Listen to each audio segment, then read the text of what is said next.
తల్లిదండ్రుల ఆస్తి విషయానికి వచ్చేసరికి నేనే ఎక్కువ చేశాను అమ్మా నాన్నకి, నేనే చూసుకున్నాను కాబట్టి ఆస్తి అంతా అమ్మ మీద ఉన్న బంగారం అంతా నాకే రావాలి అనుకోవడం ఎంతవరకు న్యాయం? మనలో ఎవరో ఒకరు తల్లిదండ్రుల దగ్గర ఉండొచ్చు, అవసరాల కోసం పుట్టింటికి రావచ్చు, వాళ్ళకి భోజనం పెట్టొచ్చు, అనారోగ్యంగా ఉన్నప్పుడు సేవ చేయొచ్చు. కానీ ఆ సేవను జీవితాంతం తల్లిదండ్రుల ఆస్తిపై ఆభరణాలపై హక్కుగా మార్చుకోవడం మాత్రం సరైందే. అలాగే ఇంకొకరు దూరంగా ఉన్నారంటే వాళ్ళకు తల్లిదండ్రులపై ప్రేమ లేదని చెప్పగలమా?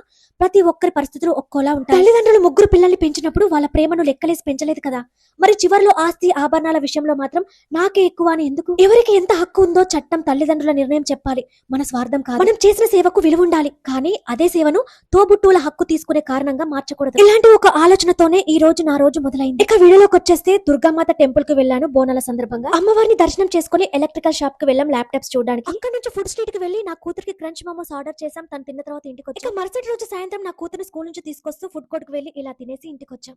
మీరు చూసాలా వెళ్ళిపోకుండా ఒక్క లైక్ ఇవ్వండి. ప్లీజ్ సబ్స్క్రైబ్ చేసుకోవచ్చు కదా మన ఛానల్ని.